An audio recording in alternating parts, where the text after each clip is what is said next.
We're joined in studio with Mayor Ian Sutherland to discuss the latest developments in the Squamish Oceanfront development. Thank you for joining me, sir. Thanks for having me.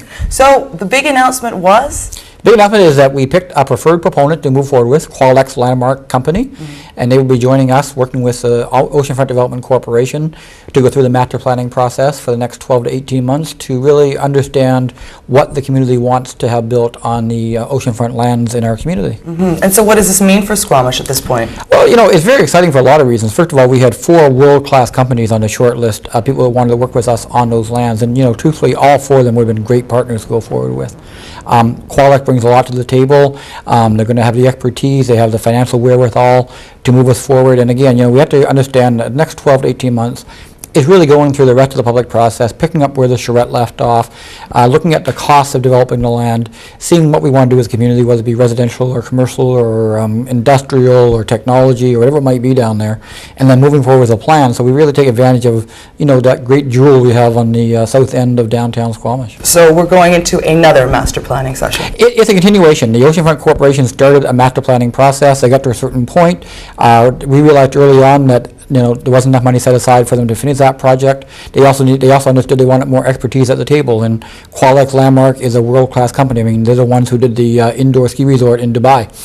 So these folks can bring real expertise to the table, and they bring financial capital to the table. So the master planning process is around 50% complete probably. They will complete the master planning process. They will deal with the, you know, the real costs, the hard costs of infrastructure, what it's going to cost to develop it, find out what kind of development people want down there. It might be residential, it could be commercial, could be industrial, you know, a hotel, conference center, things people talk about all the time.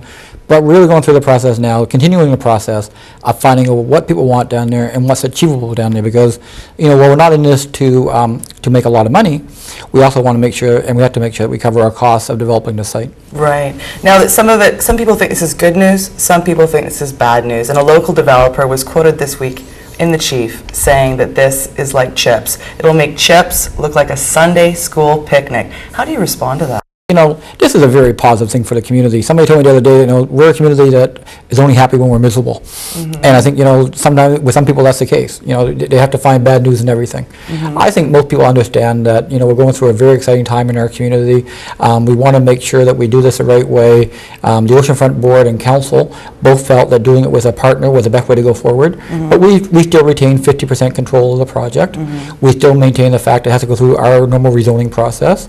And if after 12 to 18 months we go down this road and we find out that Qualex is on a different page than the community, a different page than council, then we have a mechanism that we walk away from each other, and everyone's happy. You know, Qualex does not want to do a project that the community doesn't want.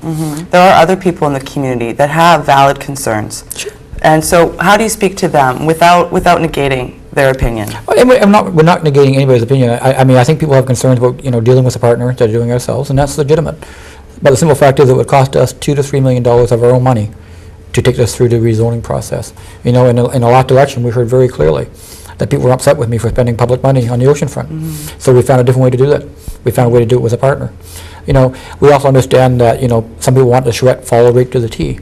Well, the charrette is a planning document, and it's a blue sky document, and, you know, the joint venture partnership says we'll follow the principles of the charrette. But it doesn't matter who's doing the planning process, whether it be the district itself or with a planning partner. Everything in the charrette won't follow through to the completion simply because it may not be achievable at the end of the day. But, you know, we also understand that we have to do a better job, and the Oceanfront has to do a better job of communicating with the public. We have to do a better job of making the process as open as possible. But on the other side of that, we have to realize that, you know, the Oceanfront Board is a group of volunteers, 15 people in the community who have volunteered literally hundreds of hours to do the best thing they think for the community.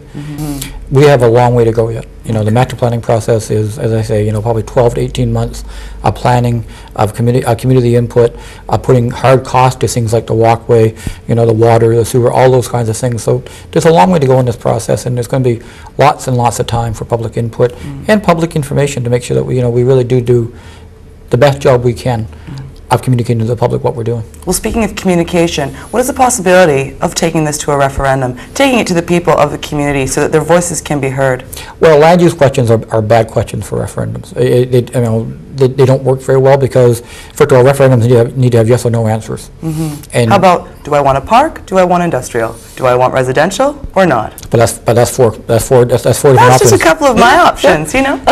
You know, I mean, as I say, you know, referendums, you know, council was elected for a reason. It represents the views of the overall community at the time of the election. You know, we're going through a planning process, a public process. You know, simply, we can't have referendums on every issue that comes before council, you know. What we'll do is we'll follow your process in the Squamish Oceanfront development and their joint venture, the Qualix Landmark. Qualix Landmark. Well, and you'll be willing to come back in the studio and discuss this? You know, the good thing about the last couple of weeks has been, you know, the Oceanfront's been going on for a year and a half, 2 years. The good thing about the last few weeks is now people are getting more engaged in the process. We had 300 people out at a lot of meetings, public meetings, good turnouts. But in the last couple of weeks, more people have started getting involved because they see something happening. And what we want to have happen, you know, we want people to be involved all the way through the process. The hardest thing for council or for the board is when people miss 80% of the process. You know, the last 2 years, come to one meeting, feel like they're, you know, not getting what they want or not getting what they need as a community, and they try to do everything in the last 2 weeks.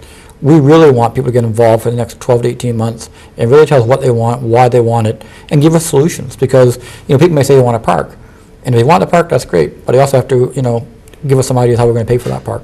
I mean, if all they want is a 80-acre park, there has to be a way to raise that $5 million to make that a park. If people want industrial, they have to give a ways to make that happen. You know, so we need solutions, not just a wish list. Okay. Well, everybody out there, get involved. Contact the District of Squamish Anytime. or the Squamish Oceanfront Development. They have a website. Thank you so much for joining me. Thank you.